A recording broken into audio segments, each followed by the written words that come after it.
English Leap Podcast. From Speak English with Class. Hey everyone, welcome back to the English Leap Podcast, your space to grow, speak better English, and build a confident version of yourself. I'm Erin. And I'm Evan. So, Erin, how's your week been? You look like someone who just did something brave. What's the story? Hey! You caught me. I actually spoke up during a big class presentation this week, and I really owned the room. My hands were shaking a bit, but I did it. And the best part? Everyone listened. Not because I had perfect words, but because I finally believed in what I was saying. Oof, I love that. Isn't it crazy how confidence isn't about having everything perfect? It's just about showing up with what you have? Exactly. And that's what today's episode is all about, how to be more confident. Not in a fake it till you make it kind of way, but in a real inner shift kind of way. Yeah, whether you're learning English, trying to be heard more at work, or just want to stop second-guessing yourself, this one's for you. And before we dive into all the tips and stories, don't forget, we've made a free PDF guide for this episode with exercises and reflection prompts. You can download it from the link below in the description. Also, stay tuned till the end, because our girl Crystal will pop in with her vocabulary breakdown. She's picked some powerful words and phrases from today's episode. So if you want to sound more confident in English and feel it too, don't miss that part. All right, let's get into it. Let's talk about how confidence really works and how you can start building it from the inside out. I think we need to start by clearing up one of the biggest myths about confidence, that it comes from how you look. Nope. Confidence doesn't come from having perfect skin, or great clothes, or even speaking flawless English. It comes from what you do. Yeah. Let me say it this way. You don't think your way into confidence. You act your way into it. Real confidence shows up the moment you take action, especially when you don't feel ready. Honestly, I used to think confidence was for certain people, the ones who were naturally outgoing or good-looking. But I've met people who look amazing and still feel like they're not enough. I've been that person. Me too. I used to be the guy who looked like he had it all together on the outside, but on the inside, constant second-guessing. It wasn't until I started doing hard things, like applying for jobs I didn't feel qualified for, or speaking up even when I was nervous, that something shifted. Exactly. Confidence builds like a muscle, by using it. The more you act, the more proof you collect that says, hey, I can handle this. Even if it's messy. Even if your voice shakes. And for our English learners out there, here's a micro tip. Don't wait until your grammar is perfect before you speak. Say something, anything, even, I don't know the word, but I'll try. That is confidence. And once you start taking action, there's something even deeper that begins to grow. And that's self-trust. Here's something nobody tells you. Confidence isn't about being fearless. It's about believing yourself. And you build that belief by keeping the tiny promises you make to yourself. Totally. Not the big dramatic goals, the small ones. Like, I'll drink a liter of water today, or I'll spend 5 minutes reviewing vocabulary. When you follow through, you send a message to your brain. I can count on me. But when you keep saying, I'll start tomorrow, and you don't, your brain stops trusting you. And confidence without self-trust doesn't last. I used to set all these big goals, but I wouldn't keep them. And I felt worse, not better. So I started small. One task, one win. And each time I showed up, I became someone I trusted more. For our English learners, here's a tip. Pick one tiny daily habit. Maybe it's using one new phrase in conversation, or shadowing a sentence from this podcast. Do it every day for a week. You'll be shocked how quickly your self-belief grows. Self-trust is the foundation of confidence. And once you have it, you stop waiting for motivation. You just show up because you know you'll have your own back. But here's the thing. Even when you trust yourself, your confidence won't last long if you're constantly surrounded by people who drain you. Oof, this one hits hard. If everyone around you is insecure, constantly negative, or afraid to grow, guess what? It rubs off. Confidence isn't built in a vacuum. Your environment matters more than you think. I remember a time when all my close friends were stuck in the same loop, complaining, doubting themselves, afraid to try anything new. And without realizing it, I started playing small too, just to fit in. Same here. I used to be surrounded by people who laughed at dreams. You want to do what? Start a podcast? Speak in public? That's not you. And I started believing them. But the moment I met people who were bold, who challenged me, invited me into new spaces, made me uncomfortable in a good way, everything changed. I rose to their level.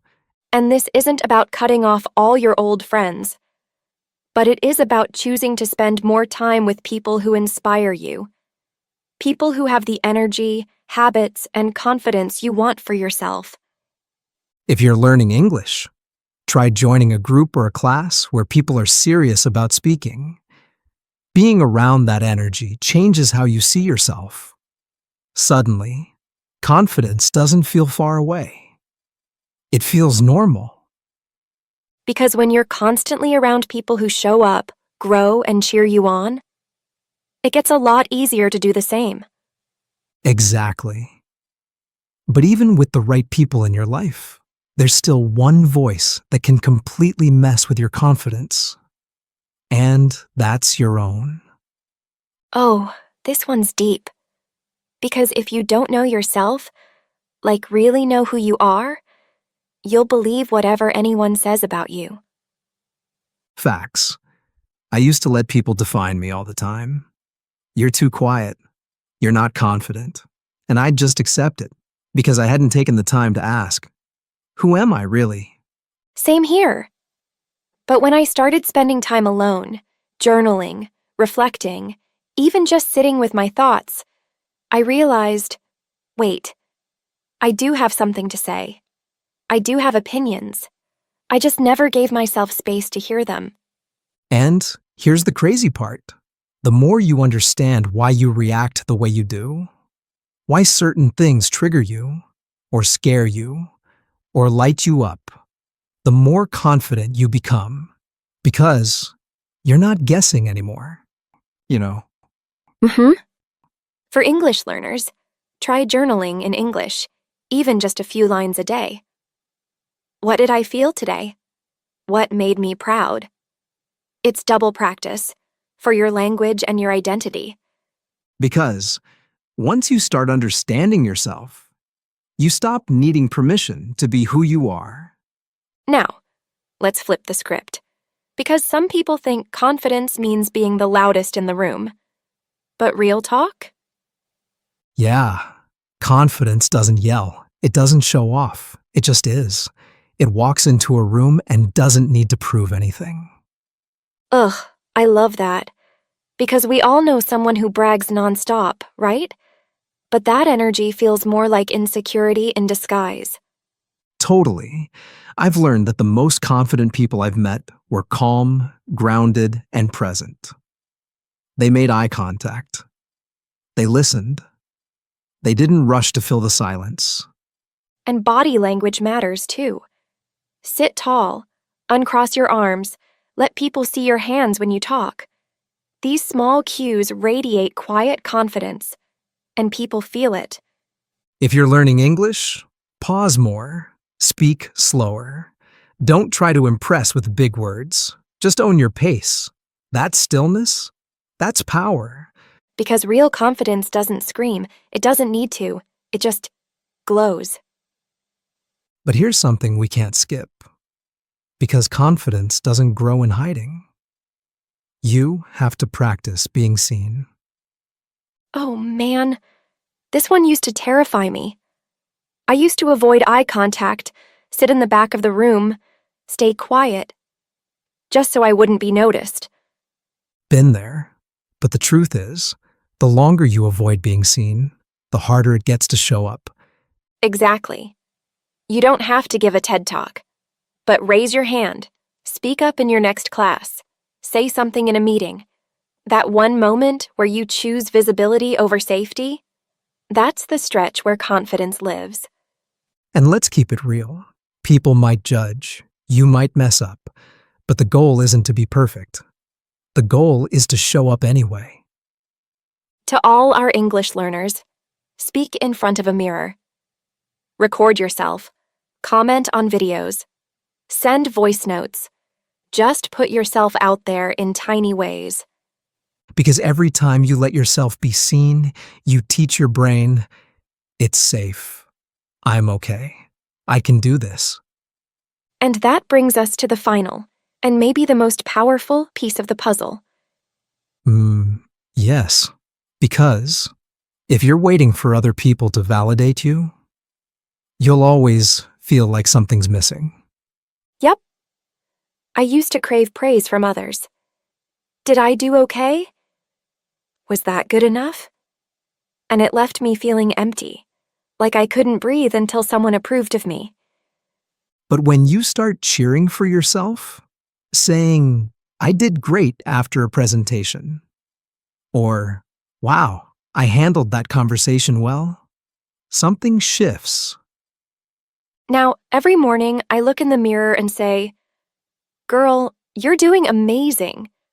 It might sound silly, but it works. Because your brain listens. Exactly. If you wouldn't say harsh things to your best friend, why say them to yourself? And English learners, say encouraging things to yourself in English. I'm getting better. I'm proud of me. I'm not perfect, but I'm improving. That counts as practice. And healing. You have to be your own hype person, your own comfort, your own celebration. Because when the love comes from you, no one can take it away. What a powerful way to end it. I hope this episode gave you something real to hold on to. Not just to sound confident, but to feel it too. And if you want to keep growing your confidence in English too, well, it's time to hear from our favorite language guide. Yep, Crystal's here with the vocabulary breakdown, where she'll explain some of the key words and phrases we used today, so you can sound more natural and express your confidence clearly in English.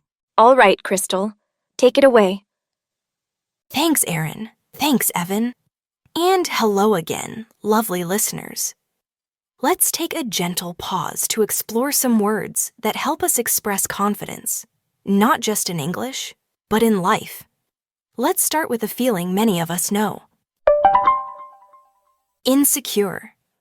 To feel insecure means to feel unsure about your worth, your value, or your abilities. Example: she felt insecure about speaking English in front of the class. Say it gently with me. She felt insecure about speaking English in front of the class. It's okay to feel that way. It doesn't mean you're weak. It means you're human. Now, a word about what happens when we hesitate too much. Second guess. To second guess means to keep doubting yourself or your choices.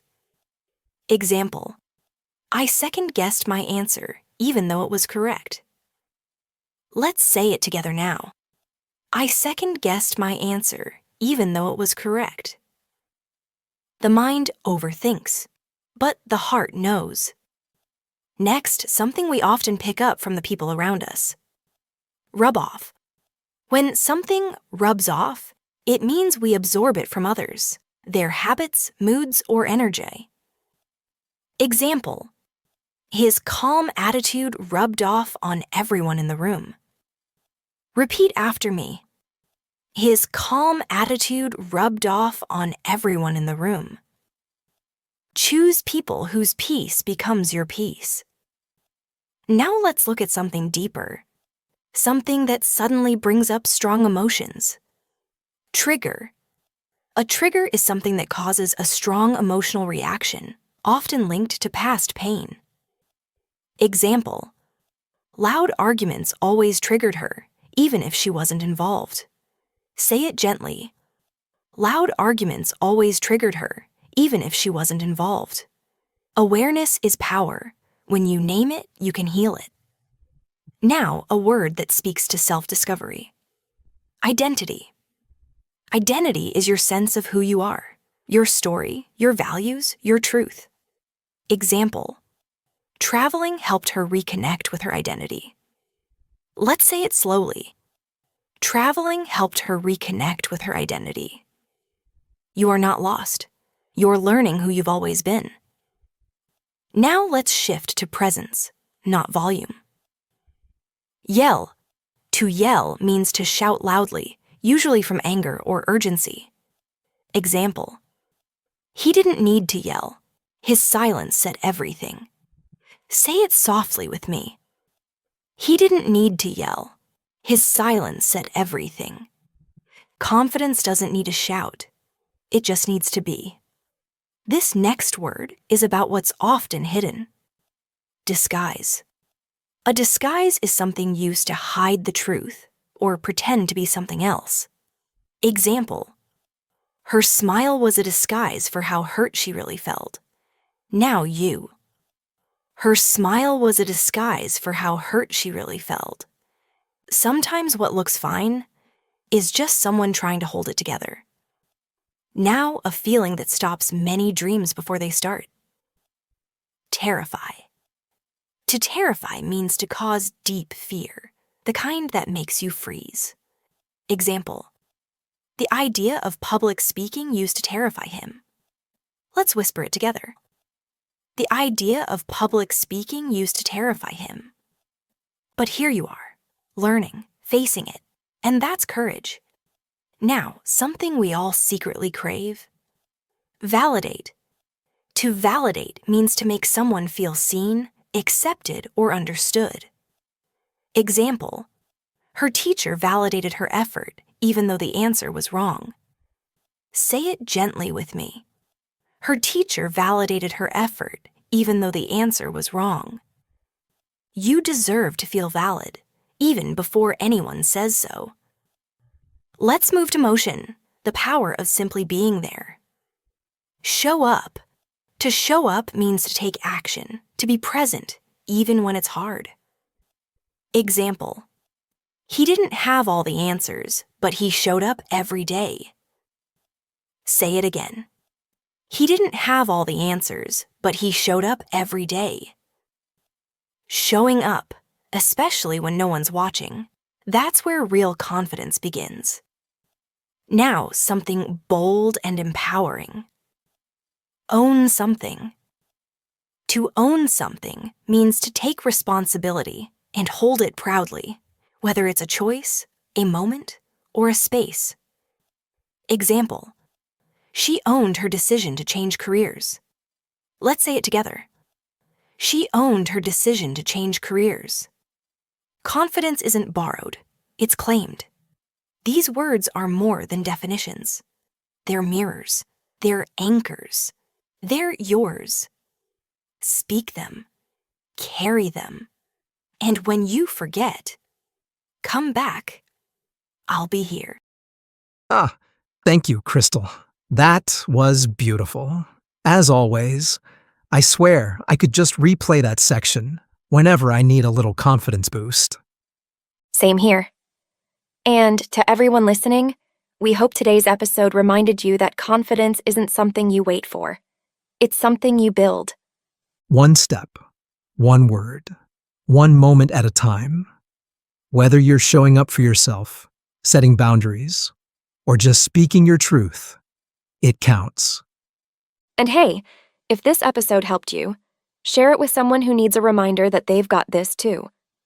You can also grab the free PDF guide for today's episode. The link's in the description. We're proud of you. Seriously. Thanks for being here, and for choosing to grow with us. We'll see you in the next episode of the English Leap Podcast. And until then, stay kind to yourself and keep speaking up. Bye for now. Your progress doesn't end here. To continue advancing your English skills, click on the next video or explore the additional videos we've thoughtfully selected for you.